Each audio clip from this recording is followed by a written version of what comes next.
ចឹងនៅក្នុង first hop redundancy protocol ហ្នឹងគឺជា layer 3 protocol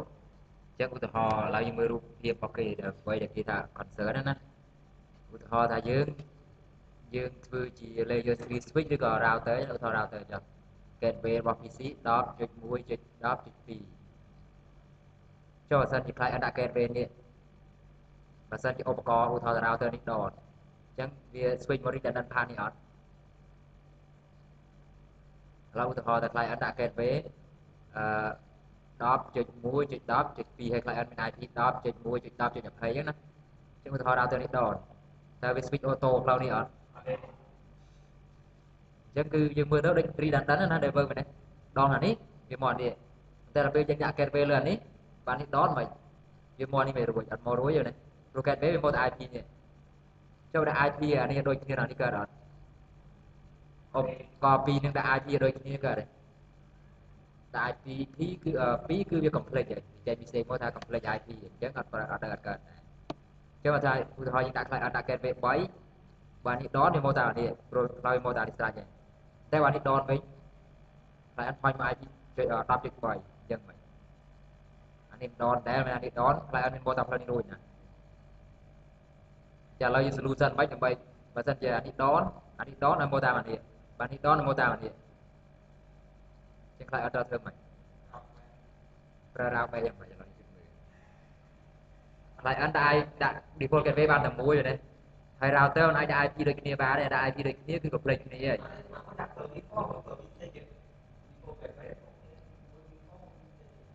ចុះបើ client ចង់ connect ទៅ server connect IP version 4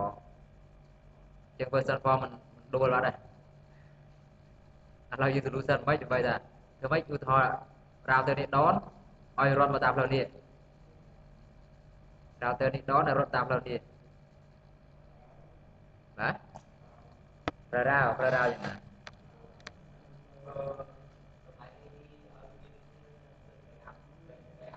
តែសំខាន់គឺ IP client នេះ default gateway វាដាក់ IP បានតែមួយមិនមែនថា IP នៅក្នុង interface router ដាក់ interface 10.2 អញ្ចឹង gateway វាបំផាញ់មកនេះចុះបើ router នេះដនបាទហើយ IP នឹងស្គាល់ទៀតដល់ 10.2 លេខស្គាល់បានមែនទេចុះយើងដាក់ 10.3 នេះបើ router នេះដនមកវារត់មកតាមនេះរួចអត់ client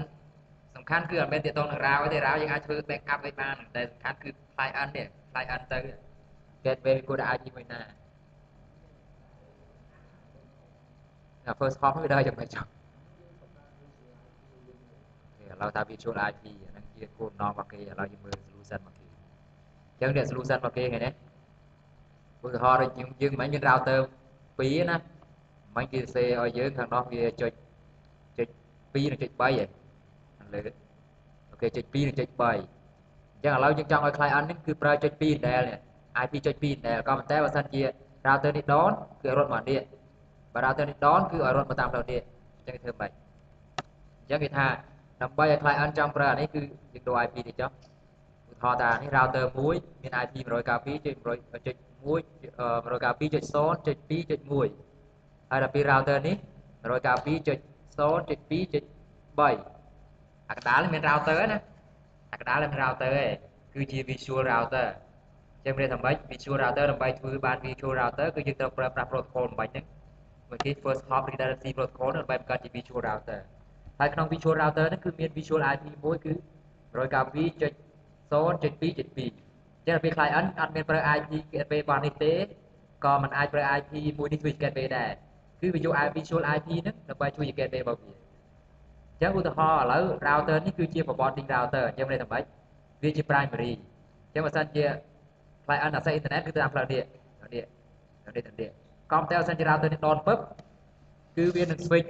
អា visual router នេះគឺមក active លើ router នេះម្ដង router ឥឡូវនេះគេហៅថាជា standby router អញ្ចឹងបើសិនជាអានេះដនវាខ្លាចជា forwarding តែម្ដងអញ្ចឹង client គឺ switch ពីនេះមកនេះទៅនេះនេះទៅនេះម្ដងអញ្ចឹង client តាមបាទអា visual router អត់ដនទេដនតែអាពីរនឹងដនអា visual router ដនព្រោះ visual router នេះអត់មានជា router ទេណាគឺវាដើម្បីបាន visual router វាត្រូវការពឹងលើអានេះព្រោះអាពីរនេះបង្កើតជា visual router មួយអត់មែនទេ visual router នេះគឺជា spark router R1 là cái R2 R2 là cái config cái config declare cái PC cái PC cái internet được chắc là lúc mà ai đi thì đặt rồi cao phí thì nó không phải tôiบอกเองนะoke rồi cao phí số phí phí mua đấy rồi cao phí số phí ngoài oke kalau saya jika ID saya nih login in saya alasan ID jika dia bakal apa pada ID jika dia bakal alasan saya telah beli cho cả này ra thì buồn rồi ID đi mà ai cũng phải bán ID mua cái kia bán này rồi ra thì sẽ bán đó là số như thế bán đó là số như thế chứ mà ai bán chứ solution itu jadi bagi visual router mulu dan ada bagi visual router mulu dengan ID visual model dengan ID visual itu diprografi visual jadi jadi kadang-kadang itu ID ini juga ada jadi persoalan ini adalah mengambil dari ambil dari pasal dia ada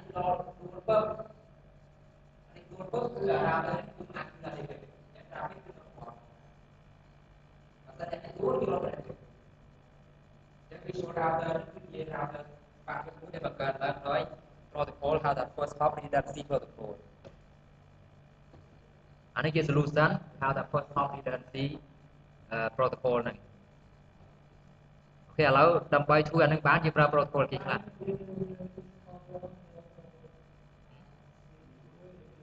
នឹងហើយអានេះដល់ចូល switch ជាមួយក៏បានដែរឲ្យតែសម្រាប់ឲ្យ interface ពីស្គាល់គ្នា IP 192.0.2 និង.3.1នឹងពីស្គាល់គ្នាទៅគឺវាអាចបង្កើតជា visual router មួយបានដែរប៉ុន្តែដើម្បីបង្កើតបានគឺយើងត្រូវប្រើ command ដើម្បីបង្កើតវា configure វាតែ logic របស់វាគឺដើរអញ្ចឹងតែថា router 2ហ្នឹងគឺបង្កើតជា visual router មួយកណ្ដាលហើយមាន visual IP មួយ visual IP ហ្នឹងគឺជាធម្មតាគឺវាស្ថិតនៅក្នុង forwarding router ដែលយើង configure ជា forwarding router ហើយមួយទៀត configure ជា standby អញ្ចឹងដើម្បីធ្វើជា standby និងធ្វើជា forwarding ហ្នឹងគឺយើងត្រូវចេះ configure វាបេះលើអីគេនៅក្នុង switch ដែលល្អខ្លាច root bridge គឺត្រូវការអីគេ priority តូចជាងគេមែនទេដល់ពេលអានេះlayer 3នេះដើម្បីឲ្យខ្លាយ router ជា forwarding គឺត្រូវការ priority ដែលធំជាងគេអញ្ចឹង layer 3គឺត្រូវការ priority ដែលធំជាងគេគឺល្អជាងគេអូខេនេះគឺជាអ្វីដែលគេឧទាហរណ៍អញ្ចឹងណាឧទាហរណ៍ interface នេះដនចុះ interface នេះដនពឹប router នេះលេងខ្លាច active ហើយគឺវាឲ្យ router លេខដែល standby មិញណាខ្លាច active អញ្ចឹងបើកើតគឺ forward ទៅនេះម្ដង forward ទៅ router នេះម្ដងនេះគឺជា logic ដែល visual router work អូខេអញ្ចឹងដើម្បីធ្វើ routing ជាលក្ខណៈ first hop redundancy បានគឺយើងត្រូវការ protocol ដើម្បីមកធ្វើអញ្ចឹង protocol មានអីគេខ្លះនេះ protocol នេះគឺជា protocol ទាំង line ណាដែលយើងបង្កើត solution សម្រាប់មិញហ្នឹង protocol នេះទី1ដែល Cisco ប្រើគឺ hot standby router protocol គេហៅថា HSRP protocol ហ្នឹងវាមានទាំង IP version 6និង IP version 4ក៏ប៉ុន្តែអាចប្រើបានតែ Cisco router ទេហើយ Cisco layer 3 switch ទេចង់ Juniper ប្រើ HSRP ក៏បានដែរ protocol នេះគឺជា proprietary របស់ Cisco ហ្នឹងមួយទៀតចុះបើសិនតែ Juniper ចង់ប្រើជា first hop redundancy protocol ដែរយើងប្រើ protocol អីគេគឺយើងបង្កើតជា standard protocol មួយឈ្មោះថា VRRP VRRP ហ្នឹងគឺពាក្យពេញរបស់វាគឺហៅថា Virtual Router Redundancy Protocol អញ្ចឹងអានេះវាមាន version 2 និង version 3 version 2សម្រាប់ IP version 4 version 3សម្រាប់ IP version 6អញ្ចឹង protocol នេះឧបករណ៍ Cisco ក៏ support ស្អីក៏ support ដែរ standard ឲ្យតែគេ config ឲ្យតែគេមាន feature ហ្នឹងន័យថា standard ណាក៏អាចយកទៅ implement បានដែរទៅ stay code ដាក់ទៅគឺខ្លាយ protocol ហ្នឹងទៅមួយទៀត Cisco គេបាន implement protocol ថ្មីមួយទៀតសម្រាប់ load balance គឺ protocol ហៅថា global gateway load balancing protocol អញ្ចឹងឧទាហរណ៍ចេះឧទាហរណ៍ថាឥឡូវបើសិនជាយើងប្រើជាលក្ខណៈ HSRP យើងមានរបស់ពីក្រៅទៅមានណាមានតែមួយទេរបស់ទៅតាមផ្លូវនេះគឺទៅតាមផ្លូវហ្នឹងហើយនេះពីយកឡើងទៅយកឡើងអញ្ចឹងវាខាត់ពីអញ្ចឹងដល់ពេលយើងប្រើជាលក្ខណៈ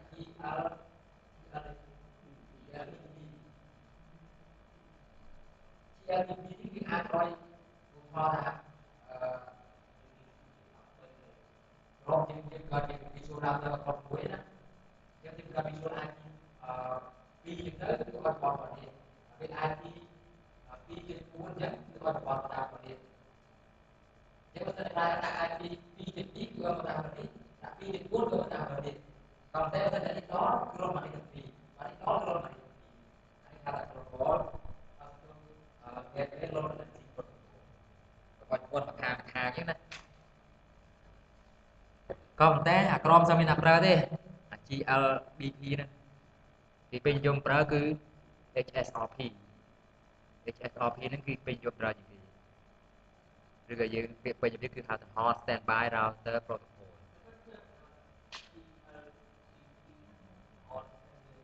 ហ្នឹងហើយកូនថាល្អ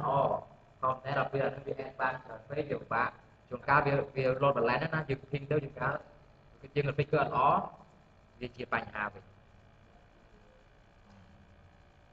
អូខេដល់ពេលឥឡូវគេមាន IP version 6គេមាន protocol ថ្មីទៀតគេហៅថា ICMP Router Discovery Protocol អានេះ protocol នេះទៅបង្កើតទេដូចឆ្នាំ2006 2009នេះបង្កើត RDP នេះអូខេឥឡូវអាហ្នឹងគឺជាអាហ្នឹងខ្ញុំអត់ច្បាស់ទេបាន research លើវាប៉ុន្តែអាហ្នឹងដូចជា standard ទេប្រហែលប្រើដែរ protocol ក្រមហ្នឹងខ្ញុំឃើញដែរហ្នឹងអូខេអញ្ចឹងនេះដើម្បី configure វាជាលក្ខណៈគេហៅថាជា first hop redundancy protocol ពាក្យថា first hop redundancy protocol អាហ្នឹងមិនមែនជា protocol មួយ specific អាហ្នឹងគឺជាសរុបទាំងអស់មកទាំង standard ទាំង Cisco proprietary ដើម្បីបានជា offset អញ្ចឹងដើម្បី configure វាបានគឺយើងអាចប្រើប្រាស់ protocol មួយឈ្មោះថា HSRP អញ្ចឹង HSRP ហ្នឹងដើម្បី configure វាគឺយើង configure router មួយជា active មួយជា standby ហើយដល់ពេលយើងធ្វើម៉េចដើម្បីឲ្យ router មួយជា active មួយជា standby យើងធ្វើម៉េចដើម្បីដឹងគឺយើងដាក់ priority router ណាដែលមាន priority ធំជាងគេខ្លាចទៅជា active router ណាដែលយើង configure priority តូចជាងគេខ្លាចទៅជា standby ជា default priority វាស្មើគ្នា priority វា100ខ្ញុំ100វាមើលលើ IP ណាធំជាងយើងតាមហ្នឹងប៉ុន្តែអាហ្នឹងគឺយើងជាអ្នក define ខ្លួនយើងអត់ឲ្យវារើខ្លួនឯងទេយើង define ថា router មួយណាធ្វើជា active យើងដាក់ priority ឲ្យធំទៅអញ្ចឹង priority ជា default គឺ100បើយើងចង់កែវាទៅ110 120វាធំជាង default មែនហើយគេប្រាប់ទៀតពេលដែលយើងបង្កើតជា protocol ហ្នឹងណាយើង configure វាបង្កើតជា visual IP មួយ visual MAC address មួយអញ្ចឹង client ចង់ set ទៅខាងក្រៅគឺវាបោះមក IP visual IP នេះជា gateway របស់ client ហើយបានវាអាចទៅតាមផ្លូវនេះបើសិនអានេះដនទៅតាមផ្លូវនេះចឹងទៅ protocol ហ្នឹងគឺជាជាបោះ Cisco ទេ HSRP ក៏តែយើងចង់ប្រើជាលក្ខណៈ standard គឺយើងប្រើ VRRP VRRP នេះគឺជា protocol standard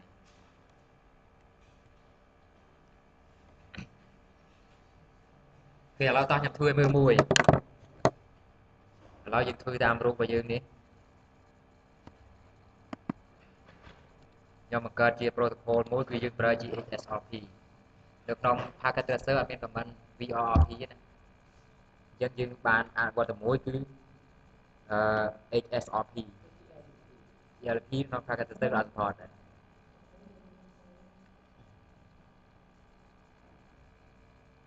ហើយអាហ្នឹងស្រួលទេអាហ្នឹងវាយតែ2 command នេះបាទសំខាន់យក represent វាហើយយកវាទៅប្រើការយ៉ាងម៉េច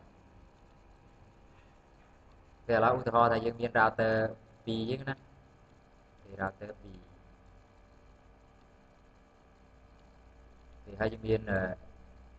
ហរណ៍ថាយើងមាន switch 1 2 2 2 ចឹងទៅអូខេសារ screen ខ្ញុំតូចវាឥឡូវខ្ញុំធ្វើវាដាក់ជិតគ្នាមកពេលឥឡូវខ្ញុំ connect មក router មួយទៅខាងក្រៅrouter នៅខាងក្រៅមួយធ្វើជា internet អូខេ internet ហ្នឹងណាគេហើយនៅក្នុងនេះគឺមាន switch មួយដើម្បីឲ្យរបស់យើង connect ចូល switch ចឹងទៅគេឥឡូវខ្ញុំ connect អានេះមកអានេះមកអានេះគេទៅមកទៀតអានេះ connect ចូលអានេះអានេះ connect ចូលអានេះអានេះ connect ចូលអានេះអូខេទៅមកទៀតឲ្យពីរនេះ connect ចូលគ្នាដើម្បីឲ្យ interface នេះទៅ IP interface នេះស្គាល់គេឥឡូវទៅមកទៀតខ្ញុំដាក់ PC 2មកអូខេអញ្ចឹង PC 1 PC 2ហើយដាក់ interface វាដែរទៅនេះចូលនេះទៅនេះចូលនេះទៅអូខេចានេះខ្ញុំធ្វើជា internet ចឹងដើម្បីធ្វើ internet បានគឺខ្ញុំធ្វើជា cloud អូខេអញ្ចឹង cloud internet ហើយនេះយើងដាក់ IP វាទៅ internet គឺយើងប្រើ IP ឧទាហរណ៍ថារបស់យើងវាច្រើនគឺឥឡូវខ្ញុំប្រើ IP ឲ្យស្រួលផុតទៅគឺ 1.1.1/24 យើង IP ខាងនេះ 1.1.1.2/24 អូខេអញ្ចឹងដល់ពេល IP internet គឺយើងដាក់ IP 1.1.1.3/24 អូខេអញ្ចឹង network នេះគឺយើង run ជាលក្ខណៈ routing protocol មួយទៅយើងប្រើ routing protocol អីគេហើយយើងប្រើជាអីគេចង់ប្រើអីគេ OSPF ហ្នឹងគឺជា standard ណាយើងរៀនប្រើ standard ទៅ OSPF អូខេឥឡូវយើងដាក់ IP ឲ្យ client IP ខាងនេះគឺយើងប្រើ IP តាមគេគឺ 192.0.2.3 ណាអូខេអញ្ចឹង IP ខាងនេះម៉ាន 192.168. សំទោស 0.2.1 អូខេអញ្ចឹង client យើងដាក់ 10 ទៅអានេះ client ដាក់ 192.0.2.10 នេះ 192.0.2.20 ចឹងទៅឥឡូវខ្ញុំដាក់ IP លើ router សិនដាក់ IP លើវាសិនចាំយើងអត់ទាន់ធ្វើ protocol យើងទេណាធ្វើម៉េចឲ្យយើង ping header ឲ្យអស់សិនចាំយើងចាប់ដើមធ្វើ protocol យើងហើយគោលបំណងរបស់យើងនឹង implement អីគេ HSRP ពាក្យពេចន៍អីគេ HSRP Hot Standby Router Protocol ចេញថា router ហ្នឹងគឺជាលក្ខណៈ Hot Standby អូខេអញ្ចឹងយើង configure ឧទាហរណ៍ថានេះជា router 0យើងដាក់ router 0ចឹងមក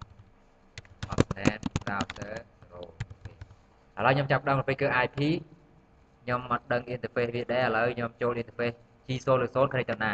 អញ្ចឹង interface G0 លើ0 connect ទៅណាចង់ដឹងសាត់ដល់នេះសិនមកអូខេមកក្រមអញ្ចឹងមកក្រមគឺយើងដាក់ IP address 192.0.2.1 ណាអញ្ចឹងដាក់24ទៅអូខេអញ្ចឹងដល់សាត់ដល់ទៅមកទៀតយើងចូល interface G0 លើ1អានេះទៅលើ interface G0 លើ1 no សាត់ដល់អូខេអញ្ចឹង app ដែរអញ្ចឹងដាក់ IP address 1.1.1.2 255.255.0 no សាត់ដល់ហើយឥឡូវខ្ញុំដាក់ IP នេះហើយខ្ញុំទៅដាក់ IP លើនេះមួយទៀតអានេះ G0 0មកក្រម G0 1ទៅលើអូខេអញ្ចឹងដូចគ្នាដែរអញ្ចឹង router នេះគឺឈ្មោះថា hostname router លេខ1អូខេអញ្ចឹងខ្ញុំដាក់ IP interface G0 លើ0 IP address 192.0.2.3 255.255.0 នោះសាត់ដល់ទៀតយើងចូល interface G0 លើ1គេទៅលើគឺ IP address 1.1.1 255.255.0 នោះសាត់ដល់ឥឡូវយើងដាក់អានេះហើយឥឡូវខ្ញុំដាក់ IP ទៅលើ router internet មួយVictor Terminal hostname ISP អញ្ចឹងណាអូខេនៅទៀតយក interface G0 លើ0 IP ប្រហែល 1.1.3 ឯង 3ឯងset đòn ឥឡូវយើងបកមើល diagram របស់យើងវិញនេះអញ្ចឹងប៉ុណ្ណឹងណាអាប់ភ្លើងអស់ហើយឥឡូវយើងធ្វើ routing ឲ្យគ្នាឲ្យស្គាល់គ្នាសិនធ្វើម៉េចអានេះឲ្យយើងអាច access អ៊ីនធឺណិតបានសិនឥឡូវដាក់ IP នេះសិនធម្មតាខ្ញុំតែដាក់ធ្វើ routing សិន routing ឥឡូវយើងធ្វើ static route ក៏បានតែយើងធ្វើ OSPF ទៅ OSPF យើងគ្រាន់តែ L-Tie network របស់យើងទៅអានេះមាន2 network អានេះមាន2 network អានេះមានតែមួយ L-Tie ទៅស្គាល់គ្នាហើយឥឡូវយើងធ្វើ OSPF ចឹង configure terminal router OSPF លេខ1ចឹង do show IP route connected ដើម្បីចង់ទៅ network ណាខ្លះ L-Tie ចឹង L-Tie 2 network ទៅចឹង network 1.1.1.0 file command គឺស្លាបពេក4មែនទេ area 0ទៅទៀត network 192.0.2.0.0.0.0.255 area 0អូខេចឹង show IP OSPF neighbor មាន neighbor មួយណាអត់គឺមានទេយើងមាន involve នេះទៀតអូខេចឹងនេះ configure terminal IP route router OSPF លេខ1ចឹង do show IP route លេខទៀតដើម្បីដឹង network L-Tie យើងមាន2 network ដែរចឹង network 1.1.1.0.0.0.255 area 0មិនដាក់ទេអានោះវាគ្រឿងខ្លួនឯងទៅចឹងឥឡូវ network មួយទៀតគឺ 192.100.0.2.0.0.0.255 area 0ដែរចឹងយើង do show IP OSPF neighbor គឺមាន neighbor មួយខាងក្នុងរបស់យើងអូអានោះកំពុងតែចាប់ដើមហើយឥឡូវយើងដាក់អានេះមួយទៀតព្រោះអានេះមាន neighbor ជាមួយយើងដែរចឹងមិន L-Tie network មួយមែនទេ router OSPF លេខ1អញ្ចឹង network ID គឺ 1.1.0.0.0.255 area 0អូខេឥឡូវ client យើងដាក់ gateway ណា client នេះដាក់ IP gateway ខាងនេះឬខាងនេះតែឥឡូវយើងដាក់ test មួយសិន test មួយណាឥឡូវយើងដាក់ IP 192.0.2.10 ចឹង gateway យើងដាក់ 192.0.2.0.1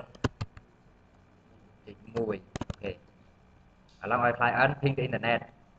គឺ IP មិនខាងក្រៅណា ping 1.1.1.3 ស្គាល់ទេ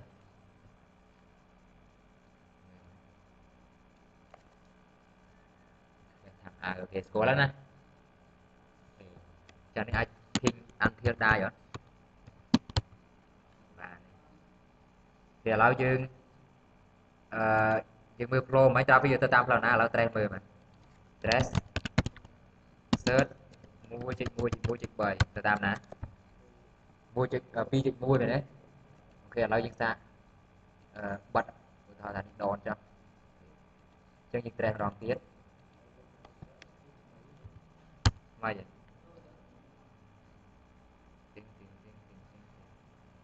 ឡូវខ្ញុំអោយមកវិញ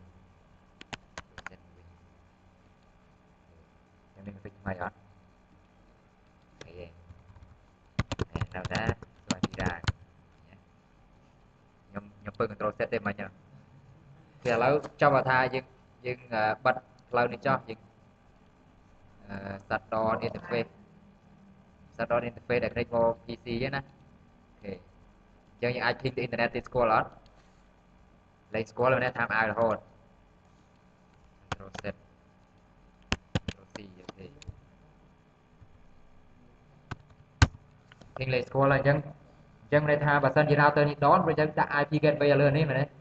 ដនហើយអញ្ចឹងធ្វើមិនទៅអញ្ចឹងជាចាប់ដើម implement របស់យើងមិនបាច់ឲ្យវាដើរបានជា visual IP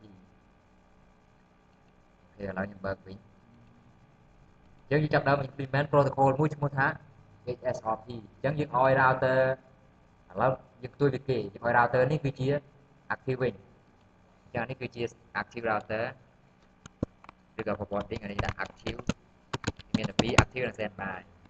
ខាងនេះគឺ standby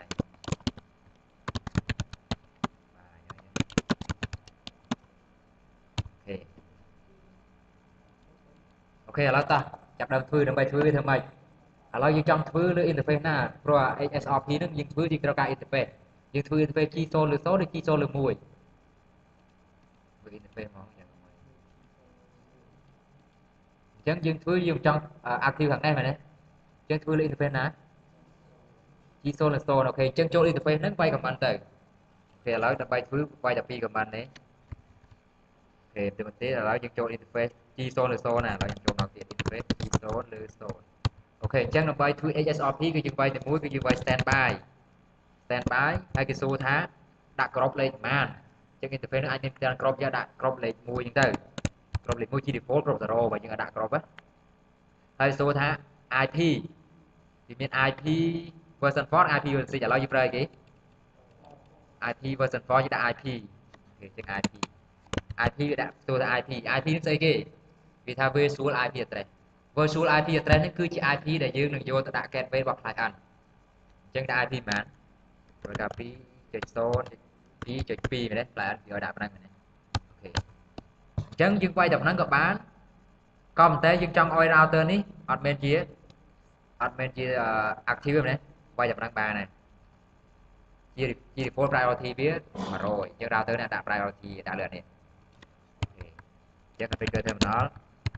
interface G 0ឬ0ហើយយើងវាយដូចគ្នា standby គ្រប់លេខប៉ុន្មានមិញលេខ1អូខេអញ្ចឹងយើងប្រើគេ IP version 6យើងប្រើ IP ណាអូខេ IP standby ប៉ុន្មាន 2.0.2.2 មែនទេដាក់ដូចគ្នាអូខេទៅមកទៀតយើងចង់ឲ្យវាខ្លាយជា active អញ្ចឹងយើងប្រើ IP ដើម្បី active គឺលើ priority នេះ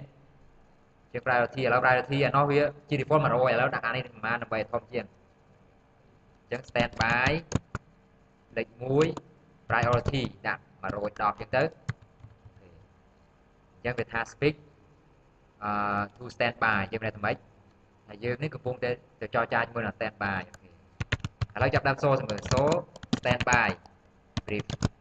ដាក់ថាម៉េច router របស់យើង state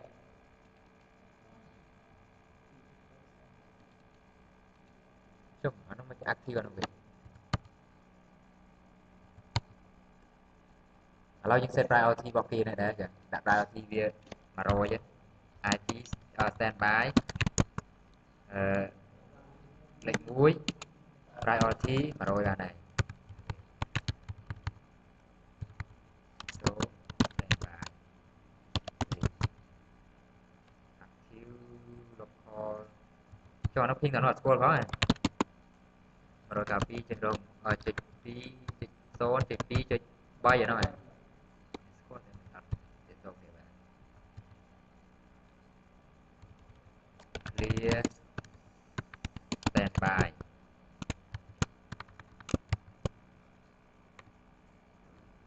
so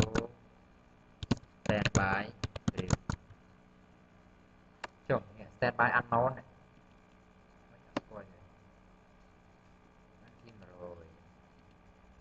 ចុះមកឲ្យវាចាប់ដើមចរចាមកទៀតនេះមាន standby អត់ទេ coin ទៅហើយ so standby brief របស់វាគឺ standby active គឺ 2.1 so IP interface brief របស់យើងបាន 2.3 ឥឡូវខ្ញុំសាត់ត interface នេះចូលម្ដង terminal interface G 0ឬ 0សាត់តអានេះខ្លាច active អត់ចុះ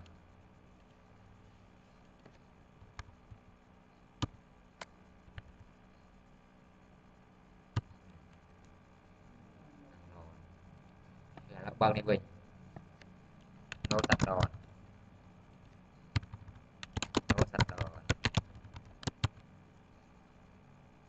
ានេះ standby វិញអត់ so standby brief unknown 2 was speak ឲ្យ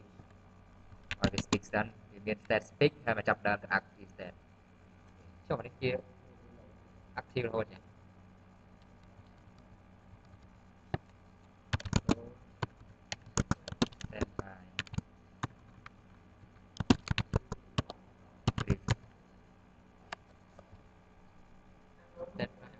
អានោះស្គាល់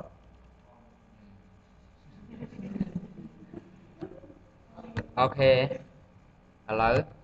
វាស្គាល់ហើយអញ្ចឹងដោយសារវាចំណាយពេលទាក់ទងនឹង switch យូរបន្តិចអញ្ចឹងឥឡូវរបស់យើង priority ហ្មងខាងនេះ priority ហ្មងមិន100ខាងនេះហ្មង110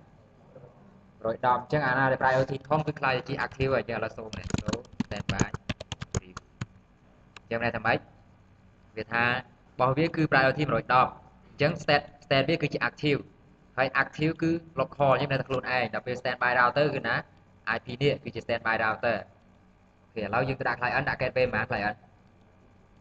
ឥឡូវដាក់ 2.2 អញ្ចឹង client ដាក់ IP កែវាទៅជា 2.2 អូខេឥឡូវយើងសាកឲ្យ ping ទៅ internet ping ស្គាល់អត់ ping វាមួយ time out ដោយសារវាធ្វើ ARP អូខេស្គាល់ឥឡូវយើង trace វាចេញតាមផ្លូវណា trace វាយក IP standby ដើម្បី reply យើងទេដាក់ IP router ពិត reply យើងមកចេញតាមផ្លូវណា 2.3 អញ្ចឹងមានន័យថាវាចេញតាមផ្លូវនោះឥឡូវយើងសាកបាត់នេះចោលយើងសាកdisconnect setting ចោលហើយយើងឲ្យ router ping ទៅ internet ទៀត ping ស្គាល់អត់ come on ស្គាល់អត់តែយូរមែន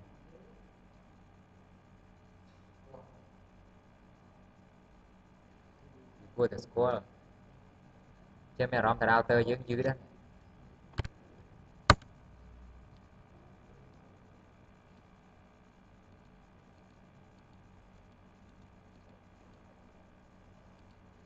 អានោះមិនកំហុសយើងទេណាកំហុសគឺដោយសារ packet tracer ឯងដោយសារយើងត្រូវការ replace នេះតែតាមធាតុពិតគឺអត់ដនទេអានឹងដាច់ភ្លាមគឺ swap ភ្លាមមកគឺដនយ៉ាងហោចណាស់គឺ2 ping តាមអាវឯងអត់យូរចឹងទេឥឡូវដល់ពេលយើង track ឡើងវិញ track សារវិញតាមផ្លូវណាឃើញចូលមក router នេះមួយវិញនេះ2នេះគេឥឡូវយើងដាក់ខ្សែចូលវិញខ្សែចូលវិញអញ្ចឹង switch ចំណាយពេល50 second ដើម្បី up អញ្ចឹងត្រូវចាំ switch ទៀតណាស់ឡើយ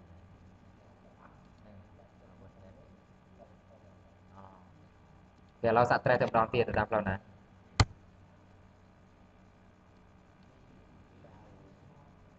ដល់ណែឃើញទេអញ្ចឹងឲ្យយើងចុចអានឹងទៅវា switch លឿនតិចអញ្ចឹងគឺគោលបំណង first hop redundancy protocol គឺអញ្ចឹងអត់មានអីច្រើនទេគឺយើង enable ទៅម៉េចឲ្យ router យើងឧទាហរណ៍ថា router មួយដល់គឺឲ្យវា switch មួយនេះ router នេះដល់វា switch ទៅខាងនោះឥឡូវពួកយើងសាកអនុវត្តធ្វើទេមែន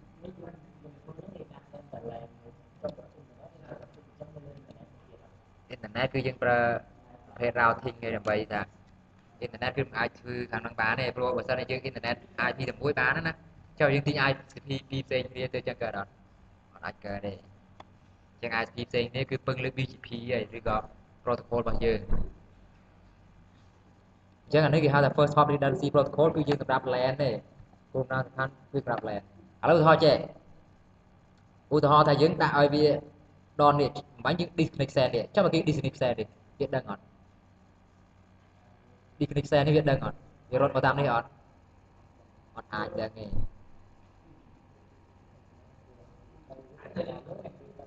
ព្រោះអាពីរនេះដើម្បីដឹងថាដាច់គឺអាពីរនេះ ping នេះអត់ស្គាល់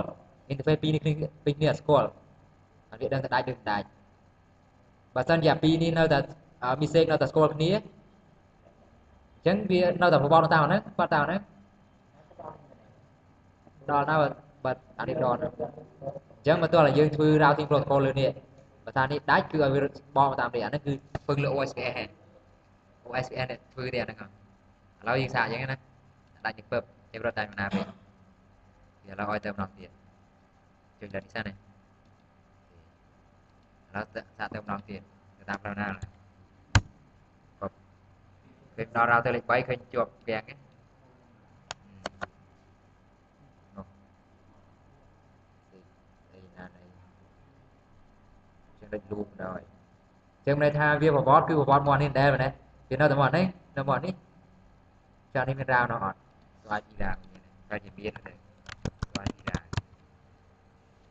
មានតែមានមួយដែរនេះគោលរត់ទៅតាមអានោះវិញស្គាល់តែ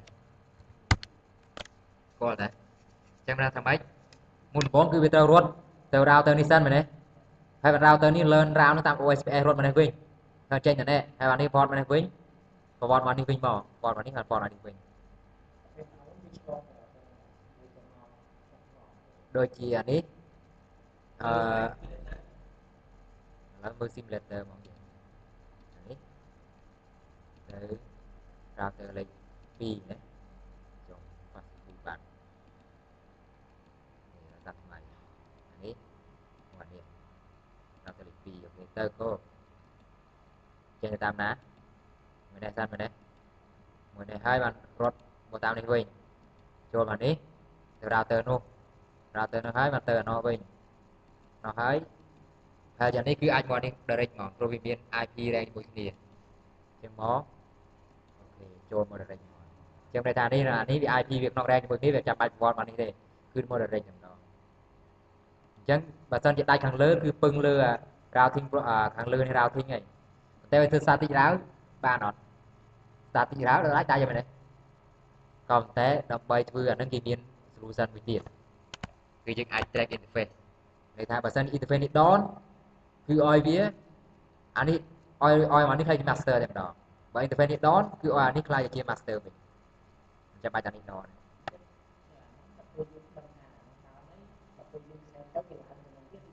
môn này mong rồi master về môn này với nhỉ của thọ interface đón à môn bọn này master á interface đón cứ anh ấy khai master tiền đó anh phải đi miền ở điểm tạm người ta cần search coi miền này drag on miền này bát ấy routing protocol ghi lưu về routing protocol với trên switch path này ghi lưu về và switch nhận lưu còn thế nhưng ai track bán á thế là trong packet tracer cứ ở bên option này được trong cái hào thì chỉ IPSA dừng cần dịp IPSA ở miền IPSA dừng ai ủa họ tha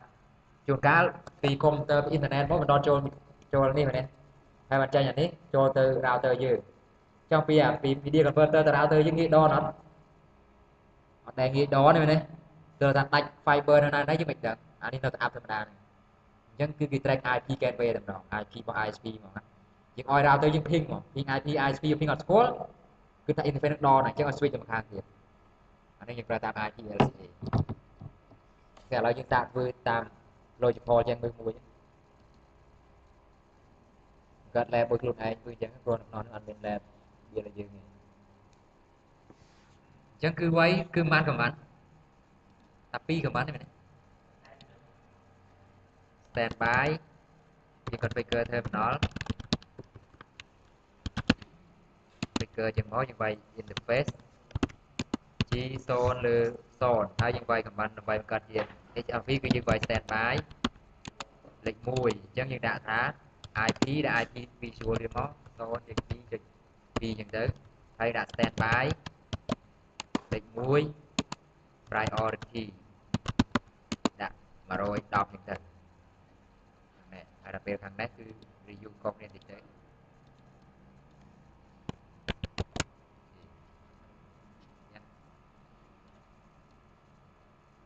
chừng standby cứ dân đặt priority mà rồi bà này chẳng priority càng là tối cứ on oi mà switch priority càng là tối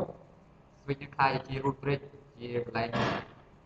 port traffic những đòn tại đặc biệt router cứត្រូវការ priority ដែលធំជាងចឹងបែបហ្នឹងនេះគោលនំមកគេអានេះខ្លាយជា standby router ឬក៏ first hop redundancy protocol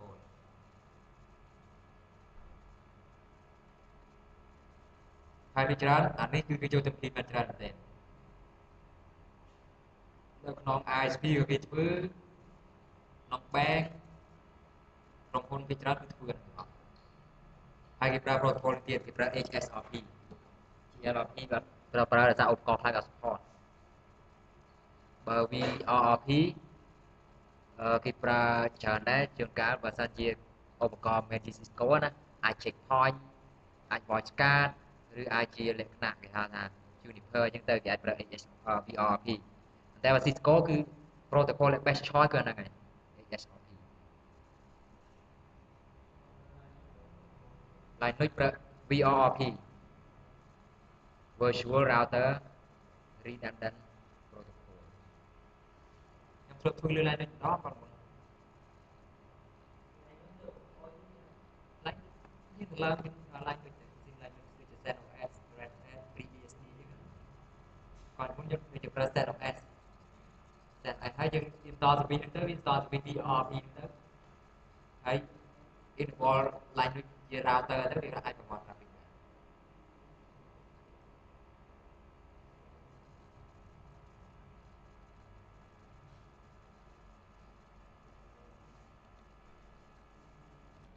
ខ្ញុំអត់ទៅចាំតំបន់ហ្នឹងមកយល់គេ license របស់យើងគឺ Cisco 3នេះ copy path ទៅទៀត technology packet copy path ទៅទៀតយើងប្រើគេខ្ញុំមានតែ2យើងអត់មាន data license มันអាចប្រើ track IPSA បានហ្នឹងហើយនេះ data license ហ្នឹងគេនេះ data license គឺវា inactive យើងចង់ enable ហ្នឹងចឹងវាមានតែ2វាឲ្យយើងតែ2 security ទៅ VPN ទៅអីហ្នឹងហើយយើងចង់បាន license ហ្នឹងគឺយើង save វាហើយយើង reload វាមើលមកគឺយើងបាន license ហ្នឹងប្រើ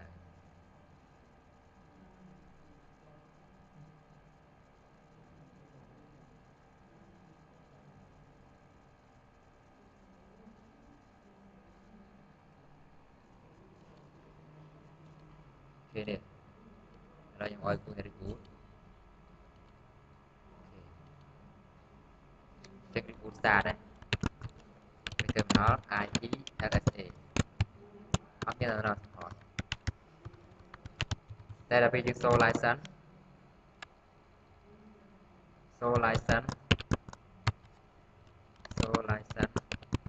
on គឺ security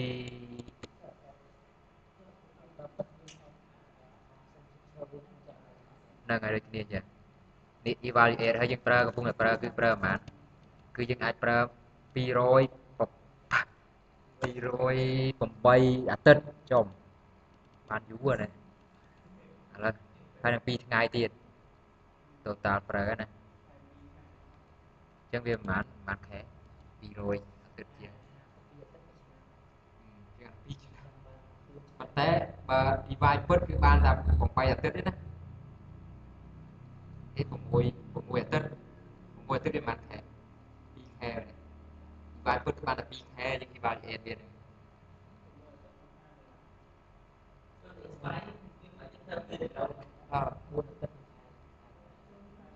ដូចជាប្រើបាន2ខែ8អាទិត្យហ្នឹង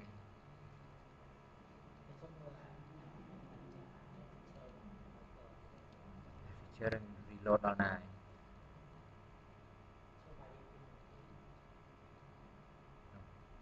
នេះ license boot module ហើយដាក់ឧបករណ៍យើងឈ្មោះអីគេទៅហើយ technology packet យើង enable license វាក៏តែដើម្បីបាន license នេះប្រើយើងធ្វើម៉េចត្រូវទិញសិនហើយទិញហើយយកធ្វើម៉េចដើម្បីយក license ប្រើបានព្រោះយើងមិនមានដាក់ key អត់មានដាក់ key សោះយើងវាយតែ command នេះបាន license មកពីណាអញ្ចឹងដើម្បីបាន license គឺយើងត្រូវ register ជាមួយ cisco.com ទិញឲ្យបាន key គេនឹងយកទៅដាក់ក្នុង cisco.com generate ពេលឧបករណ៍យើង internet គឺវាទៅ download license ខ្លួនឯងទៅបន្តិចហ្នឹងវាយតែ command ហ្នឹងទៅគឺវាទៅ check មើល license ខ្លួនឯង key ហ្នឹងគឺ Cisco ចេញម្ដេចវិញឯង device របស់យើង series ពេលយើង register ហើយយើង generate បាន license key ហើយយើងមិនចាំបាច់យក license key ដាក់លើរបស់យើងវាយតែ command ហ្នឹងទៅគឺវា reload ហើយវាទៅដាក់ connect internet វាទៅ connect យកពី database របស់ Cisco បន្តិច automatic ព្រោះពេលយើង generate វា show serial របស់យើងតែ serial ឧបករណ៍របស់យើង serial បានដាក់ serial ចូលទៅវានេះ connect បានតែពេលអញ្ចឹង show ថាយើង hack ប្រើបានអត់យើង hack ប្រើបានទេ Juniper ដូចគ្នាអញ្ចឹង Juniper ចង់ enable license វាមួយយើងទិញ license មួយក៏ឲ្យជា key license ប៉ុន្តែមិនអាចយក key នោះប្រើបានទេ ត្រូវយីទៅ register ជាមួយ Cisco Juniper ហើយគេសួរ serial license របស់យើងប្រហែល copy serial ចូលដាក់ key នឹងចូល generate ពឹបគឺដល់ពេលឧបករណ៍យើង online គ្រា internet គឺវា download automatic ហ្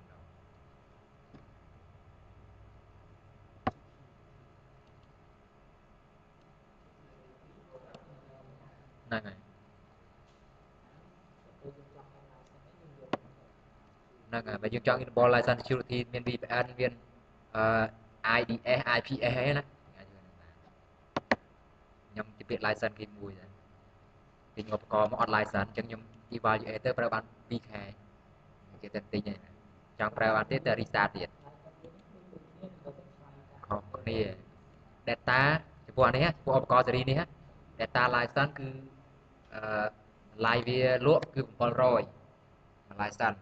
ក៏ប៉ុន្តែយើងទិញជាតាម partner ជា goal អីគឺអាចបាន200ជាងអីចឹងបើសិនជា security license មាន1000ជាង license វាគឺស្មើជាមួយឧបករណ៍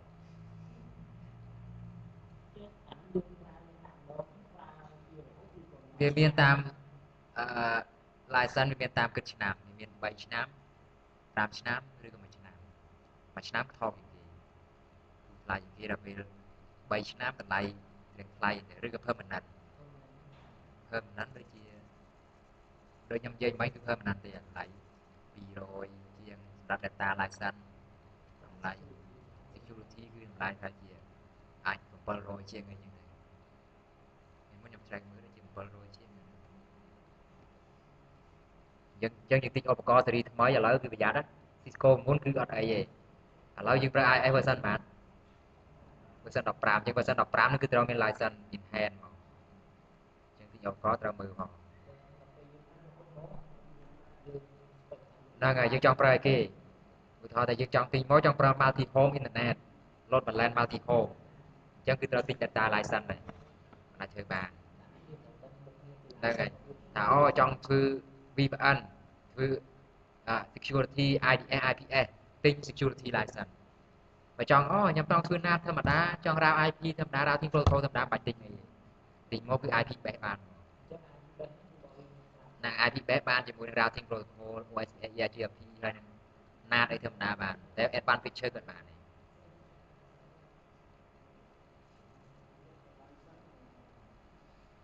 ឡូវចឹងគេកាត់បុកមកអាបុកហ្នឹងអត់សូវថ្លៃប៉ុន្មានទេហាត់វាបុកសំខាន់ថ្លៃ license ដែរ